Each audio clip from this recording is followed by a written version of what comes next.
Quando tinha 9 anos, Robert e seu amigo de infância Mike não foram convidados para a casa de praia de um colega de classe porque eram pobres. Robert voltou para casa e perguntou a seu pai o que deveria fazer para ficar rico, e a única resposta que obteve foi: "Você tem que aprender a ganhar mais dinheiro." Mesmo sendo pequeno, Robert entendeu que esse conselho não o ajudaria a ficar rico. O pai de Robert, a quem Robert chama de pai pobre, era professor e ganhava bem, mas sempre teve dificuldades financeiras. Vendo como Robert e seu amigo Mike estavam determinados a aprender mais sobre como ganhar dinheiro, o pai de Robert, o pai pobre, os aconselhou a ir falar com o pai de Mike, a quem Robert chama de pai rico. Tanto Robert quanto Mike ficaram surpresos com esse conselho, porque pai rico ainda não era rico naquela época. Além disso, ele nunca terminou a 8ª série, mas esteve no comando de vários negócios de sucesso. Mesmo assim, Robert e Mike foram encontrar o pai de Mike. No dia do encontro, ele perguntou aos meninos se estavam prontos para aprender a ganhar dinheiro. Eles ficaram entusiasmados e acenaram com a cabeça que sim. Ele então fez uma oferta. Ele disse que iria ensiná-los a ganhar dinheiro, mas não como uma sala de aula. Ele só os ensinaria se trabalhassem para ele. Segundo ele estaria perdendo tempo se eles quisessem apenas se sentar e ouvir, como faziam na escola. Eles poderiam aprender mais rápido trabalhando com ele. Robert quis fazer uma pergunta, mas não teve chance. O pai de Mike disse que se eles não tomassem uma decisão logo, nunca aprenderiam a ganhar dinheiro. As oportunidades vêm e vão, e saber quando tomar decisões rápidas é uma habilidade importante. Eles sabiam que tinham que decidir. Robert e Mike se entreolharam e ambos concordaram em aceitar a oferta. O pai de Mike ficou satisfeito e disse que pagaria a eles 10 centavos por hora, e eles trabalhariam 3 horas todos os sábados. Embora Robert tivesse um jogo de softball naquele dia, ele escolheu trabalhar e aprender em vez de ir ao jogo. Ele sabia que essa era sua oportunidade, não quis desperdiçá-la. Então, Robert e Mike começaram a trabalhar para a senhora Martin, que era funcionária do pai de Mike e cuidava de um pequeno supermercado. Era o tipo de mercado onde as pessoas compram produtos essenciais, como leite, pão, manteiga e cigarros. O único problema era que as lojas não tinham ar-condicionado, então eles tinham que manter as portas abertas para a rua e para o estacionamento, o que significava que a poeira entrava na loja toda vez que um carro passava. O trabalho deles era tirar os produtos enlatados das prateleiras, espaná-los para tirar a poeira e depois empilhá-los de volta cuidadosamente. Era um trabalho chato demais. Eles trabalhavam por 3 horas todos os sábados e recebiam 30 centavos, o que não era muito empolgante, já que um gibi custava 10 centavos naquela época. Só toparam porque queriam aprender a ganhar dinheiro. Mas depois de 3 semanas assim, Robert estava pronto para desistir. Ele se sentia como se fosse um escravo, trabalhando por apenas 10 centavos a hora e não tinha mais visto o pai de Mike desde a primeira reunião. Então, na hora do almoço, na 4ª semana, ele disse a Mike que ia pedir demissão. A escola já era chata o suficiente, ele não queria mais desperdiçar seus sábados fazendo aquele trabalho, estava decidido. Para sua surpresa, Mike sorriu e disse que seu pai já esperava que isso acontecesse. Ele havia dito a Mike para se encontrar com ele quando Robert estivesse pronto para desistir. Isso deixou Robert confuso, mas Mark disse que seu pai ensinava as coisas de uma maneira diferente dos pais de Robert. Ele não gostava de dar aulas e palestras e usava a experiência como forma de ensinar. Robert concordou em se encontrar com o pai de Mike no sábado seguinte para ouvir o que ele tinha a dizer. Até o verdadeiro pai de Robert estava com raiva do pai de Mike. O pai pobre o aconselhou a exigir um aumento de pelo menos 25 centavos por hora e, se não conseguisse, pedir demissão. Quando Robert chegou à casa de Mike, ele ainda teve que esperar por 45 minutos antes que o pai rico finalmente aparecesse. Frustrado e zangado, Robert disse ao pai de Mike que ele não havia cumprido sua parte no trato. Ele havia prometido ensiná-lo se trabalhasse para ele, mas não cumpriu sua promessa. Robert o acusou de ser ganancioso e de não respeitar seus funcionários. O pai de Mike então perguntou a Robert se ensinar significava falar ou dar uma palestra, e Robert fez que sim com a cabeça. O pai rico disse a ele que a vida é a melhor professora de todas e que, na maioria das vezes, a vida não fala ou dá palestras. Ele explicou que a vida muitas vezes nos empurra para um lado e para o outro para nos ensinar algo. Algumas pessoas deixam a vida empurrá-las, enquanto outras lutam contra as coisas erradas, seja seu trabalho, chefe ou cônjuge. Mas poucas pessoas aceitam o empurrão da vida como uma oportunidade de aprender e crescer. Pai Rico disse que tinha mais de 150 funcionários, mas nenhum deles jamais pediu que ele os ensinasse sobre dinheiro. Eles só buscavam empregos e contra-cheques, nunca entendendo realmente o propósito de seu trabalho. No entanto, quando Mike lhe disse que os dois queriam aprender a ganhar dinheiro, Pai Rico decidiu criar um programa que refletisse as experiências da vida real. Ele pagou a eles apenas 10 centavos por hora, o que inicialmente os deixou com raiva, mas ele explicou que queria que eles experimentassem o empurrando a vida para que pudessem entender o que ele estava tentando ensinar. Quando Pai Rico perguntou a Robert o que ele havia aprendido trabalhando por um salário tão baixo, ele reclamou de sua ganância e falta de respeito por seus trabalhadores. Ele até ameaçou pedir demissão se seu pai rico não lhe pagasse mais ou lhe ensinasse mais. Pai Rico explicou que a maioria das pessoas faria exatamente o que ele sugeria, pediria demissão e procuraria um emprego com melhor remuneração. No entanto, isso geralmente não resolveria seus problemas. Ele queria que Robert entendesse que esperar por um aumento, pensando que mais dinheiro resolveria seus problemas, não era a solução. A solução é fazer o dinheiro trabalhar para você. Robert estava lentamente começando a entender a lição que Pai Rico estava tentando ensinar. Pai Rico perguntou se Robert ainda tinha paixão por aprender. Quando Robert disse que sim, ele disse que iria parar de pagá-lo pelo trabalho na loja. Robert ficou confuso. Veio pedir um aumento, mas agora ia trabalhar de graça. Pai Rico disse que se ele quisesse ganhar mais dinheiro, precisaria usar a cabeça e descobrir. Robert e Mike trabalharam de graça por 3 semanas. Um dia, o pai de Mike apareceu e levou os meninos para fora para tomar um sorvete. Pai Rico perguntou se eles já tinham aprendido alguma coisa. Eles responderam que não. O Pai Rico disse-lhes que era melhor se apressarem e começarem a pensar na lição que os aguardava. Para explicar a lição, ele pediu aos meninos que olhassem para a Sra. Martin e para as pessoas no parque e pensassem se a vida que estão vivendo lhes parece emocionante. Eles trabalharam duro por pouco dinheiro durante toda a vida, agarrados à ilusão de segurança no emprego e ansiosos por 3 semanas de férias a cada ano e talvez uma aposentadoria após os 45 anos de serviço. Pai Rico disse a eles que se esse tipo de vida os entusiasmava, ele estava disposto a oferecer-lhes um aumento de 25 centavos por hora. Seus batimentos cardíacos aceleraram e eles sabiam que o valor era muito para eles, mas ainda assim eles disseram que não. Vendo a resistência deles, Pai Rico aumentou sua oferta para $1 por hora, depois para $2. Cada vez que ele aumentava sua oferta, o coração de Robert começava a explodir e seu cérebro o pressionava a aceitar a oferta. Ele sabia que $2 por hora faria dele o garoto mais rico do mundo. Ele não conseguia imaginar ganhar tanto dinheiro. Ele quis dizer sim.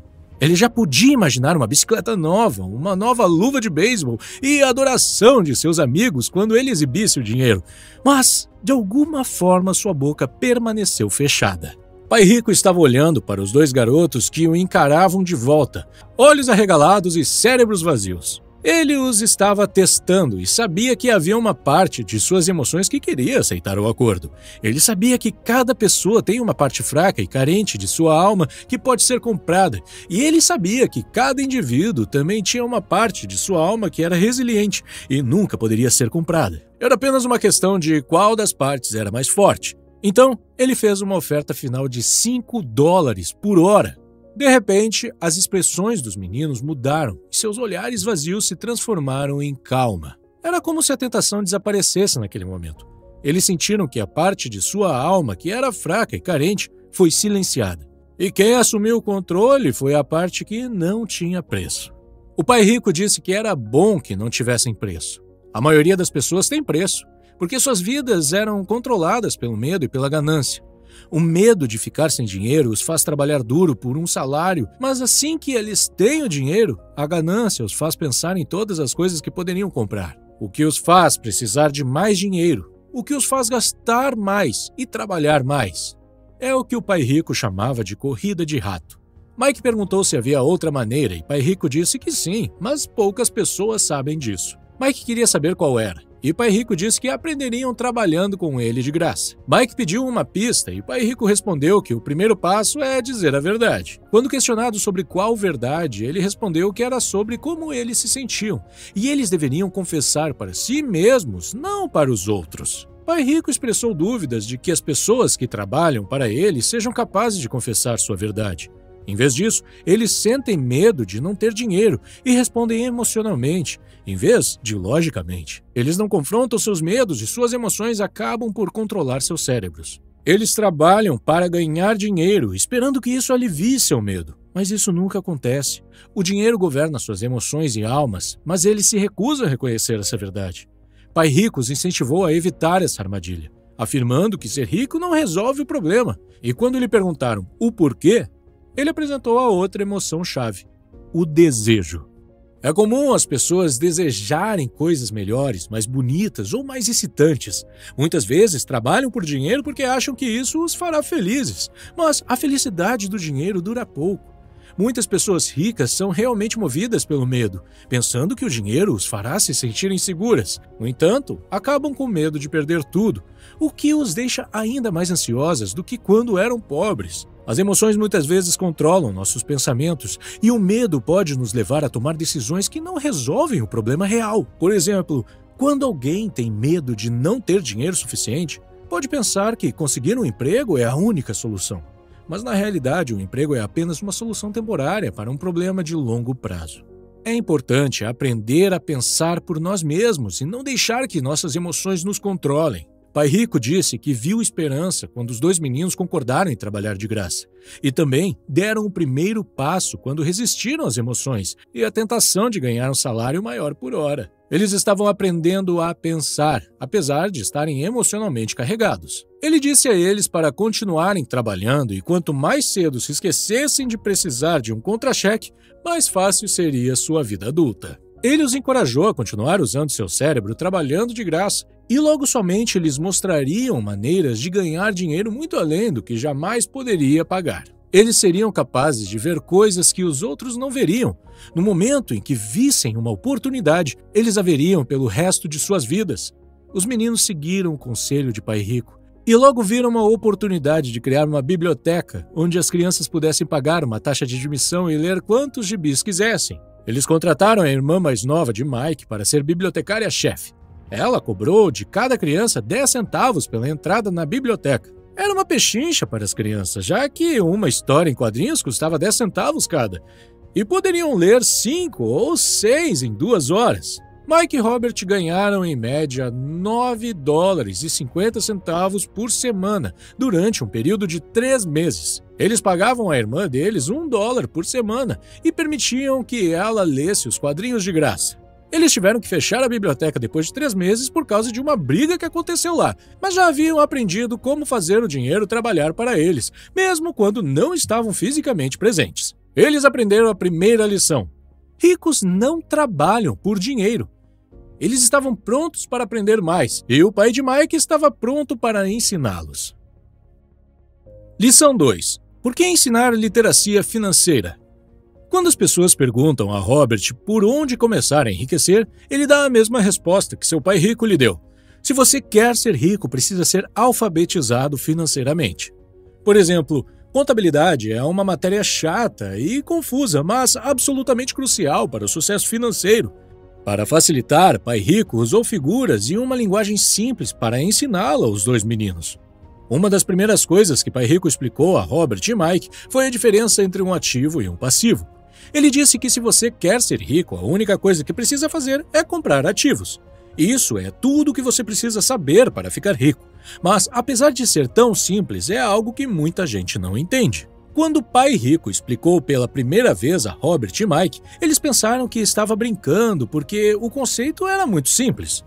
Como os adultos podem não entender isso? Todos não deveriam ser ricos então? O problema é que a maioria das pessoas foi educada de forma diferente por banqueiros, planejadores financeiros e outros. Então, eles precisam desaprender o que acham que sabe e por isso compram passivos pensando que são ativos. Robert usa definições simples para ativos e passivos.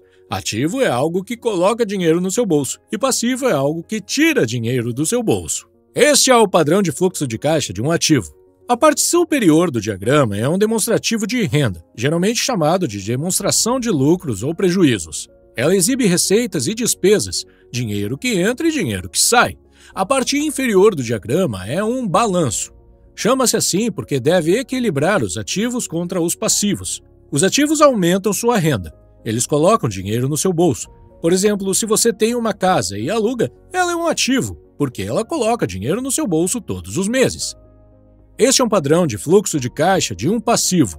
Um passivo tira dinheiro do seu bolso. Se você quer ser rico, o que precisa fazer é evitar passivos e, em vez disso, comprar mais ativos. Por meio desses diagramas simplificados, você pode facilmente verificar como cada pessoa lida com o dinheiro.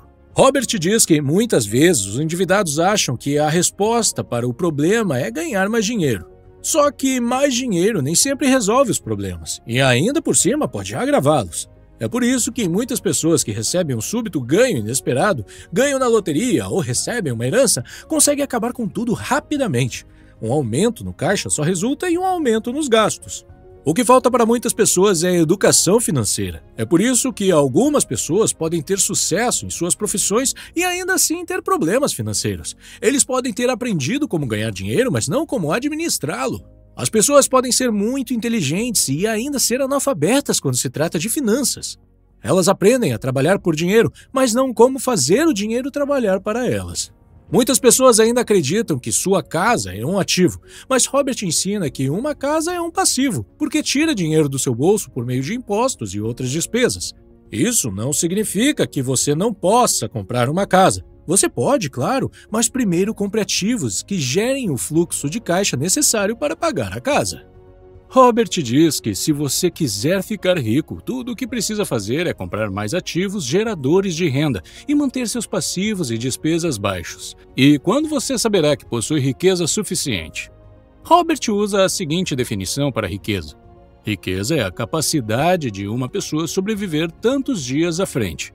Ou seja, se eu parasse de trabalhar hoje, quanto tempo poderia sobreviver? Outra forma de dizer, riqueza é a medida do fluxo de caixa da coluna de receita em comparação com a coluna de despesas. Quando seus ativos geram receita suficiente para cobrir suas despesas, você é rico, mesmo que ainda não seja. Lição 3. Cuide de seus negócios. Um amigo de Robert foi a uma palestra de Ray Kroc, o fundador do McDonald's, na Universidade do Texas em 1974. Depois da palestra, Ray concordou em se juntar aos alunos em seu ponto de encontro favorito para tomar uma cerveja. Ele perguntou aos alunos em que negócios eles achavam que ele trabalhava. A princípio, eles riram e depois responderam que ele vendia hambúrgueres, é claro. Mas Ray disse a eles que não estava no negócio de hambúrgueres, mas no ramo imobiliário. Ele sabia que o terreno e a localização de cada franquia eram os fatores mais importantes para seu sucesso. Hoje, o McDonald's é o maior proprietário individual de imóveis do mundo, possuindo alguns dos cruzamentos e esquinas mais valiosos do mundo. Há uma grande diferença entre sua profissão e seu negócio. Frequentemente, Robert pergunta às pessoas qual é o seu negócio. E eles dizem, eu sou um banqueiro. Então ele pergunta se eles são donos de bancos. E eles geralmente respondem, não, eu trabalho lá. Nesse caso, eles confundiram sua profissão com seus negócios. Sua profissão pode ser banqueiro, mas eles ainda não têm seu próprio negócio. Há muitas pessoas que trabalham para os outros, trabalham para seus empregadores, para seu governo, quando pagam impostos, e para seu banco, quando pagam hipotecas e financiamentos. O que Ray Kroc e o pai rico sabiam era o segredo número 3 dos ricos. Cuide de seus negócios. Não passe a vida inteira trabalhando para outras pessoas. Muitas pessoas passam a vida cuidando dos negócios de outras pessoas e tornando-as ricas. Cuidar do seu negócio não significa necessariamente abrir uma empresa, embora para algumas pessoas seja o caso.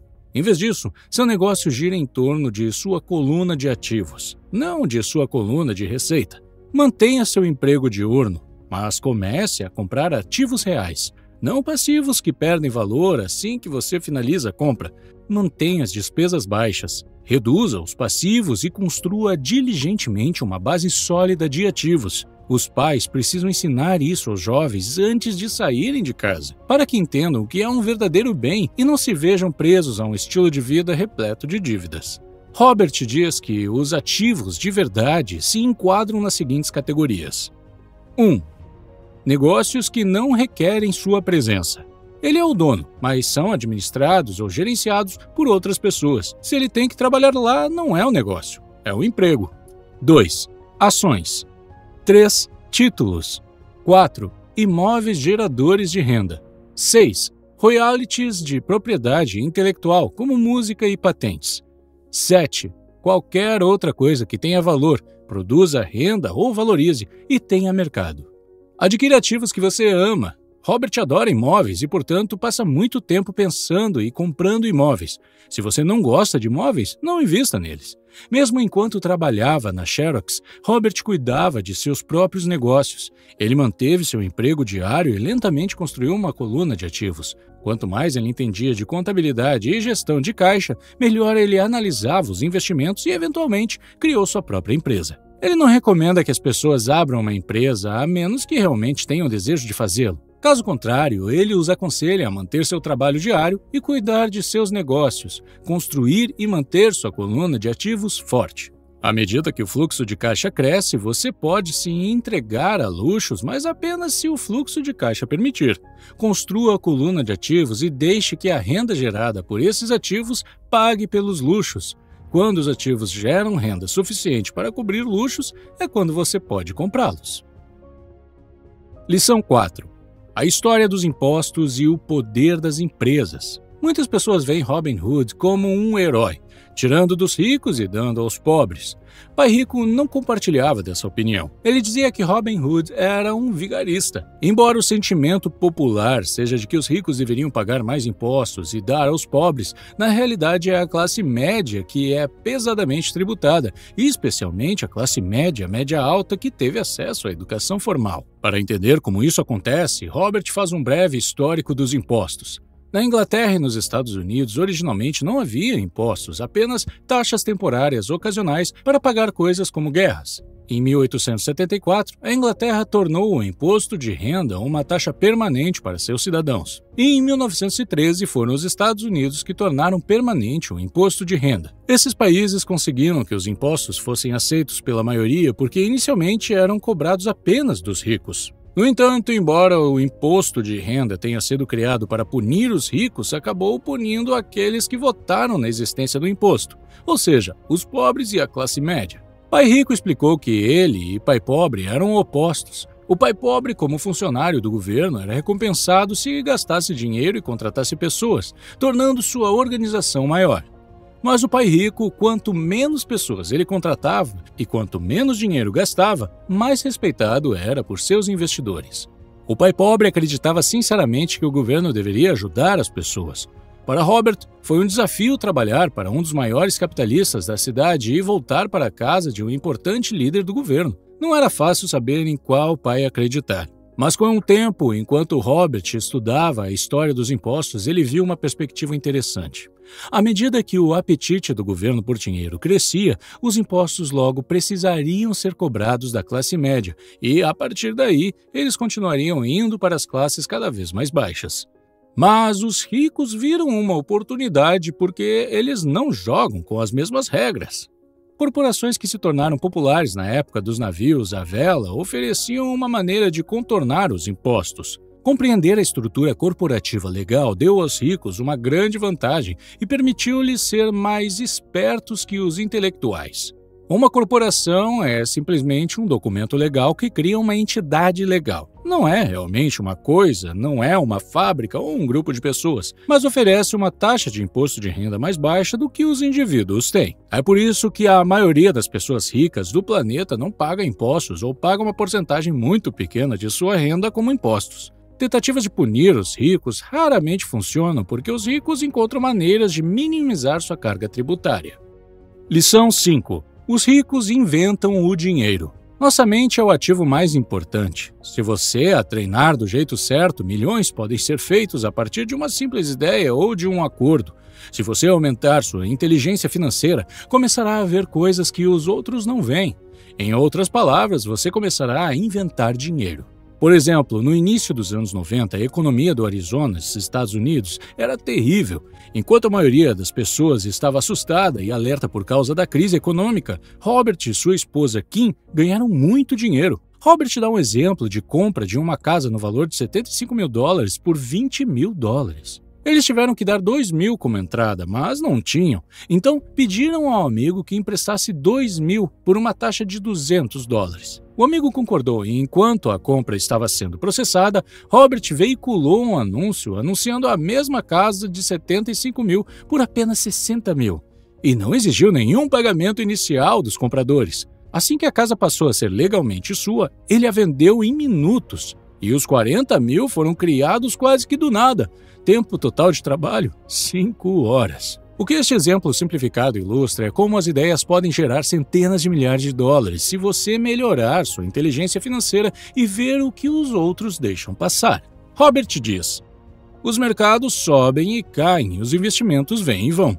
O mundo está sempre oferecendo a você oportunidades únicas. Você simplesmente precisa ser capaz de vê-los. Quanto mais você desenvolver sua inteligência financeira, o que leva tempo, mais oportunidades lhe serão oferecidas. Há muitas mudanças pela frente no nosso mundo, e desenvolver seu QI financeiro permite que você veja esse futuro de mudanças através das lentes da animação, não do medo. Você verá as oportunidades e agirá sobre elas, ao contrário daqueles que permitem que seu medo os mantenham afastados, observando os outros avançarem com ousadia. Por exemplo, terra era riqueza há 300 anos. Mais tarde, a riqueza estava nas fábricas e na produção. Hoje a riqueza está na informação, mas a informação voa pelo mundo na velocidade da luz, e esse processo será mais rápido e dramático com o passar do tempo. Lição 6. Trabalhe para aprender, não por dinheiro. Robert foi entrevistado há alguns anos em Singapura por uma jornalista, que ao longo da conversa revelou que queria se tornar uma autora de best-seller como ele, mas seus romances, que todos diziam excelentes, nunca venderam bem. Robert sugeriu que ela fizesse um curso de treinamento em vendas, e isso ofendeu a repórter, que disse ter mestrado em literatura inglesa e não via como aprender a vender poderia ajudá-la. Na verdade, ela odiava vendedores. Quando Robert apontou que ele é um autor da lista dos mais vendidos, não o autor da lista dos mais bem escritos, ela respondeu que nunca desceria tão baixo e aprenderia a vender, e saiu da entrevista. Existem pessoas talentosas ao nosso redor que lutam financeiramente, assim como aquela repórter. Nas palavras de um consultor de negócios, eles estão a uma habilidade de distância da grandeza. Quando se trata de dinheiro, a única habilidade que a maioria das pessoas conhece é trabalhar muito. Se aquela repórter fizesse alguns cursos de venda, depois conseguisse um emprego em uma agência de publicidade, ela aprenderia muito sobre vendas e poderia usar esse conhecimento para vender mais romances. Quando Robert lançou seu primeiro livro, Empreendedorismo Não Se Aprende na Escola, um editor sugeriu que ele mudasse o título para A Economia da Educação. Mas Robert sabia que esse título não venderia bem. Mesmo sendo pró-educação, ele escolheu um título polêmico porque sabia que isso levaria a mais programas de TV e rádio. E funcionou. Pai Rico incentivou Robert a aprender um pouco sobre muito. É por isso que Robert e seu amigo Mike trabalharam em tantos empregos enquanto cresciam para ganhar uma variedade de experiências. A maioria das pessoas trabalha duro para conseguir um emprego seguro, concentrando-se em salários e benefícios a curto prazo. O que eles devem fazer é procurar um trabalho que lhes ensine as habilidades necessárias. Robert recomenda uma visão de longo prazo. Em vez de simplesmente trabalhar por dinheiro e segurança, arrume um segundo emprego para aprender uma segunda habilidade. Muitos resistirão a isso, porque não estão prontos para a mudança. Mas é como ir à academia. Você pode ter que se convencer a iniciar, mas ficará muito feliz por ter ido depois que o treino terminar. O pai pobre queria que Robert se especializasse, embora isso não tenha funcionado bem em sua própria vida. Ele nunca entendeu que quanto mais especializado você se torna, mais você fica preso e dependente dessa especialidade. Pai Rico, por outro lado, incentivou Mike e Robert a se prepararem e aprenderem sobre diversas áreas de negócios. Segundo Robert, as principais competências necessárias para o sucesso são: 1. Gestão do fluxo de caixa. 2. Gestão de sistemas. E 3. Gestão de pessoas. E as habilidades especializadas mais importantes são vendas e marketing. São habilidades que Robert desenvolve constantemente, participando de cursos ou comprando recursos educacionais para ampliar seus conhecimentos. Lição 7. Superando obstáculos. Há 4 principais razões pelas quais as pessoas não desenvolvem um fluxo de caixa abundante, mesmo quando são alfabetizadas financeiramente. São elas: 1. Medo. 2. Cinismo. 3. Preguiça. E 4. Maus hábitos. Vejamos cada uma delas. Superando o medo. Ninguém gosta de perder dinheiro. As únicas pessoas que nunca perderam dinheiro investindo são aquelas que nunca investiram. Todo mundo tem medo de perder dinheiro. A diferença é como você lida com o medo e a derrota. A principal diferença entre uma pessoa rica e uma pessoa pobre é como lidam com esse medo. Robert diz: "Nunca conheci uma pessoa rica que não tenha perdido dinheiro, mas não deixam que o medo os tire do jogo. A maioria das pessoas joga para não perder, quando precisa jogar para ganhar. E é por isso que tantas pessoas têm dificuldades financeiras. Elas podem até ter um portfólio seguro, sensato e equilibrado, mas não é um portfólio vencedor. Estão jogando para não perder. Por exemplo, um portfólio equilibrado não é uma coisa ruim, mas não vai ajudá-lo a ganhar muito. Não é assim que os investidores de sucesso jogam. Você deve ser um pouco desequilibrado no começo e colocar os seus ovos em algumas cestas e focar nelas." Superando o cinismo. Quer se trate de nossa própria dúvida ou das dúvidas de outras pessoas em nossas vidas, muitas vezes permitimos que a dúvida nos impeça de agir. Jogamos do jeito mais seguro e as oportunidades passam por nós. Robert compartilha um exemplo de um amigo que estava prestes a comprar uma propriedade para investimento por um ótimo preço, mas desistiu no último minuto quando um vizinho, que não era investidor, lhe disse que era um mau negócio. Se tivesse continuado, teria dobrado o valor investido e começado seu processo de abandonar a corrida dos ratos. Dúvidas e cinismo mantêm a maioria das pessoas pobres. Pai Rico gostava de dizer: "Os cínicos criticam e os vencedores analisam." Os vencedores mantêm os olhos abertos e veem as oportunidades que todos os outros deixam passar. Por exemplo, o mercado imobiliário é uma poderosa ferramenta de investimento para quem busca independência financeira. No entanto, sempre que Robert menciona imóveis, ele costuma ouvir: "Não quero consertar banheiros" ou "Não quero lidar com problemas dos inquilinos." Eles se concentram em banheiros e isso os mantém pobres.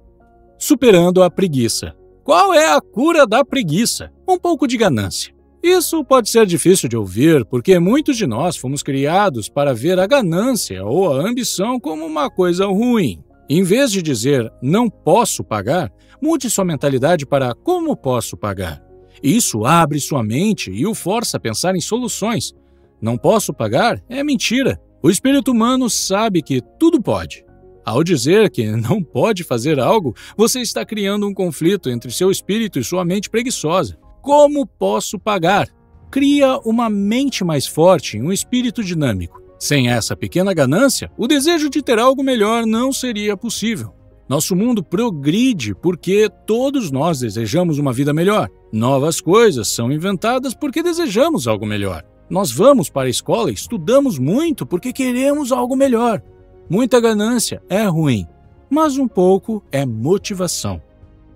Superando maus hábitos. Para ter sucesso, você deve desenvolver hábitos de sucesso. O pai pobre sempre pagava a todos primeiro e a si mesmo por último, mas raramente sobrava.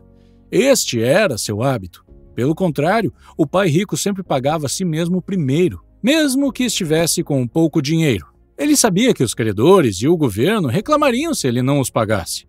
Isso motivou o pai rico a buscar outras formas de renda para pagá-los. Se ele se pagasse por último, não sentiria esse tipo de pressão produtiva. Obrigar-se a pensar em como conseguir uma renda extra para pagar os credores o fortaleceu.